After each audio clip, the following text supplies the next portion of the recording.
Hey everybody. Today's topic is going to be a bit boring, but it's an important one. I'll be talking about some tips for how to take care of our ears if you're someone who spends a lot of time working with or listening to audio. It doesn't matter if we're talking about music or podcasts or YouTube videos or just life in general. We need to be careful with our ears.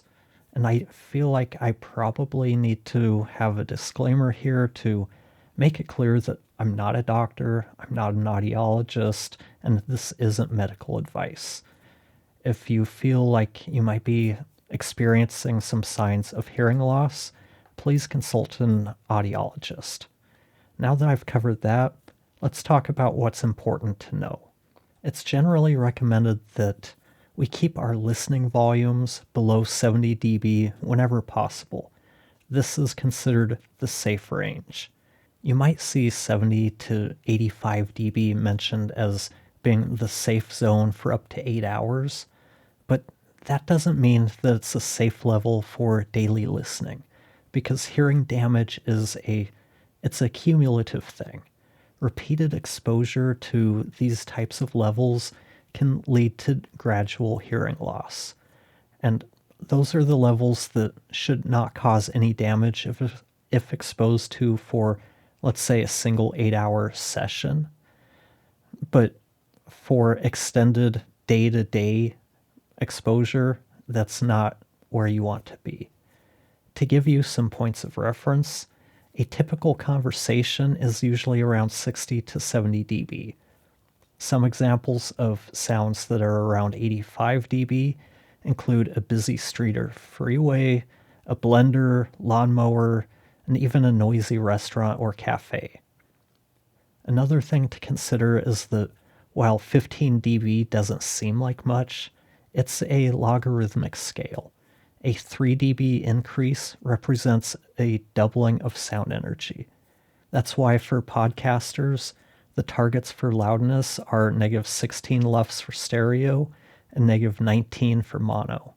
A stereo signal has twice the sound energy of a mono signal, and that's a 3 dB difference, or a 3 LUFS difference.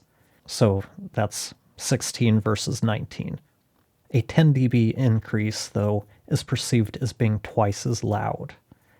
So let's talk about some tips to help us avoid monitoring too loudly.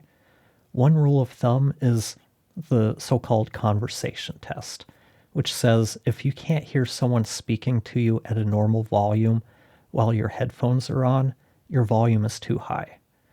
Another way to test is to take off your headphones, and if you can clearly hear sound leaking out of them, the volume is probably too loud.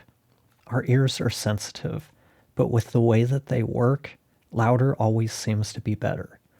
And this causes us problems when we want to turn the volume down, because when we do, it feels like something is missing. So it's more common to find ourselves turning up the volume the longer that we listen. One technique that I learned as a kid, which is still one that I use to this day, is when I'm getting ready to listen with headphones, I turn the volume on my interface all the way down. Then I'll press play and slowly turn up the volume until I can hear all of the details that I need. This is the volume I keep it at as I edit. This volume tends to sit somewhere around 40 to 50 dB when I have my headphones on. I can hear Tara talk to me from the next room over while I'm editing. I may turn up the volume a little bit when I'm mixing because volume can impact how the mix sounds, but then I'll take a quick break and reset my volume starting from 0. I'll also double check the mix on my monitors, but I simply can't edit with monitors. I need too much volume to hear the details I need when editing, while with headphones, I can monitor at much lower, safer levels and hear all of that detail. The final tip I have for you is to take breaks often. It's recommended that you take a break once an hour when working on audio. This helps the ears and brain reset and helps you avoid ear fatigue.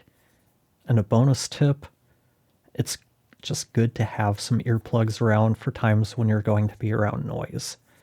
I worked as a mechanic in bowling centers for a couple of decades, so wearing earplugs has become second nature to me. I've been using them since I was, 19 or 20, somewhere around there. And I know they can be uncomfortable and they take some time to adjust to, but it is worth it. So, what about you? Are you concerned about hearing loss? Do you take precautions to preserve your hearing? If you have hearing loss, how do you compensate for it? Let me know in the comments below. And as usual, thanks for watching, and I'll talk to you next time.